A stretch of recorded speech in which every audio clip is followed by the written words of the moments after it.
செய்து காப்பாற்றும் மன்னவன் மக்களுக்கு இறை என்று வைக்கப்படும். நீதிமுறை செய்து குடிமக்களை காப்பாற்றும் மன்னவன் மக்களுக்கு தலைவன் என்று தனியே கருதி மதிக்கப்படுவான்.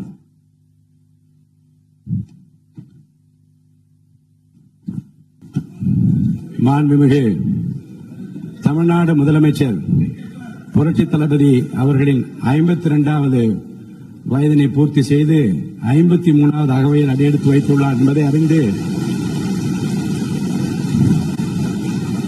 பெருமகிழ்ச்சி அடைகின்றேன்.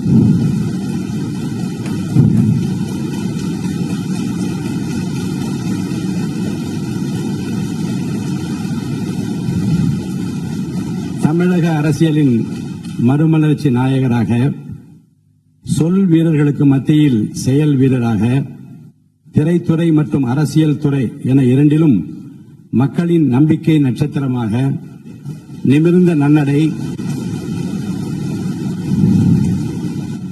நேர்கொண்ட பார்வையுடன் ஆட்சி புரிபவராக, நிலத்தில் யாருக்கும் அஞ்சாத நெறிகள் உடையவராக, தூய்மையான ஆட்சிக்கு சொந்தக்காரராக என்றும் விளங்கிக் கொண்டிருக்கும் மாண்புமிகு முதலமைச்சர் புரட்சித் தளபதி அவர்கள் பல்லாண்டு வாழ்ந்து பல பல சாதனைகள் படைக்க வேண்டும் என்று நான் மனதார வாழ்த்துகிறேன்.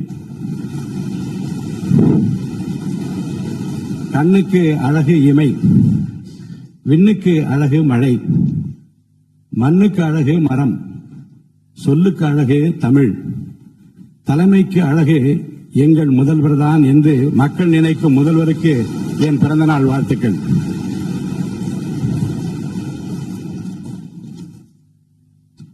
திரைத்துறையின் உச்சத்தில் இருந்தபோது தன்னை ஆராதித்த கோடிக்கணக்கான தம்பிகளுக்காக, தமிழக மக்களுக்காக அத்தனை புகழையும் வசதிகளையும் உதறி தள்ளிவிட்டு மக்கள் சேவைக்காக தன்னை முழுமையாக அர்ப்பணித்துக் கொண்டவர் நமது முதலமைச்சர்.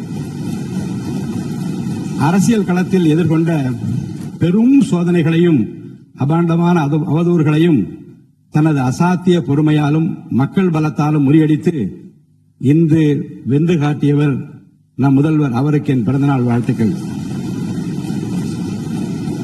பிறருடைய அனுபவங்களை மதித்து கற்றுக்கொள்வதில் நம் முதலமைச்சர் மிகுந்த வல்லவர்.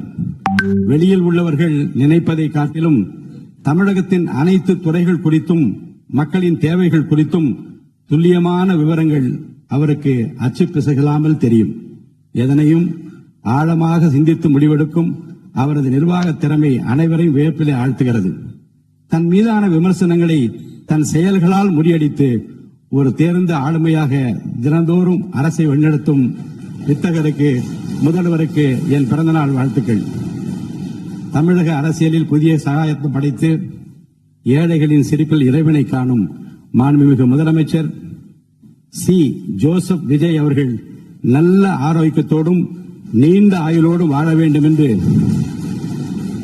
நம் தமிழகத்தை இந்தியாவின் முதன்மை மாநிலமாக மாற்ற அவர் தொடர்ந்து வழிநடத்த வேண்டும் என்று இறைவனை பிரார்த்தித்து எனது நெஞ்சார்ந்த பிறந்தநாள் வாழ்த்துக்களையும் உங்கள் அனைவர் சார்பிலும் பிறந்தநாள் வாழ்த்துக்களையும் நான் அன்புடன் தெரிவித்துக் கொள்கிறேன்.